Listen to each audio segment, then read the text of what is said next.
Bonjour à tous. Lorsque nous rencontrons nos contemporains, nous nous posons parfois la question de savoir qu'est-ce que nous pouvons bien leur dire pour les amener vers Dieu. Peut-être pouvons-nous nous arrêter quelques instants ce matin sur l'Évangile, sur la bonne nouvelle. Qu'est-ce que c'est? Comment la présenter? Voyons pour cela l'enseignement du Maître, l'enseignement du Messie, de Jésus. Dans l'Évangile selon Luc, au chapitre 4, et au verset 14 et suivant, la Bible nous présente une prédication, ou plus exactement, une réflexion que Jésus a faite sur un texte qu'il a lu. L'intérêt pour nous est de découvrir qu'est-ce qu'il a lu comme texte. Il se trouve, dans le verset 17, qu'on lui a remis, au moment de la lecture du matin à la synagogue, de la deuxième lecture, celle de la Haftarah, des textes qui suivent la lecture de la loi, on lui a remis le livre du prophète Ésaïe. Il l'ouvre et il va trouver le passage dans lequel il est écrit « L'Esprit du Seigneur est sur moi parce qu'il m'a oint pour guérir ceux qui ont le cœur brisé, pour annoncer la bonne nouvelle aux pauvres. Il m'a envoyé pour proclamer aux captifs la délivrance et aux aveugles le recouvrement de la vue, pour renvoyer libres les opprimés, pour proclamer une année de grâce du Seigneur. »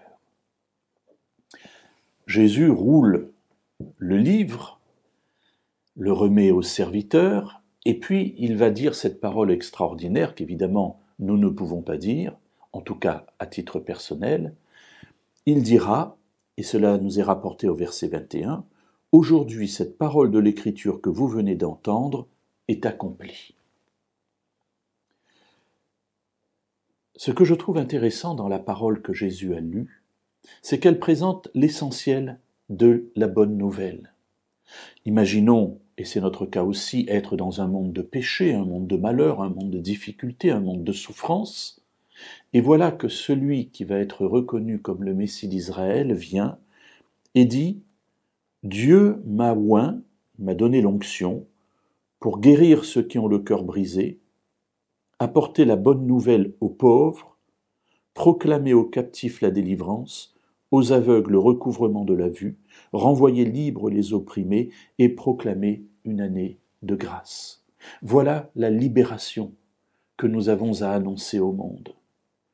Bien sûr, d'autres passages peuvent être pris, mais je trouve que celui-ci porte l'essentiel de cette bonne nouvelle que Dieu veut partager au monde et dont il nous fait les porteurs pour un monde en détresse. Alors, allons vers les pauvres, les opprimés, les aveugles, tous ceux qui sont rejetés par le système de notre monde actuel, et disons-leur que Dieu les a aimés et que le Messie est venu pour les délivrer et leur apporter une année de délivrance et de grâce.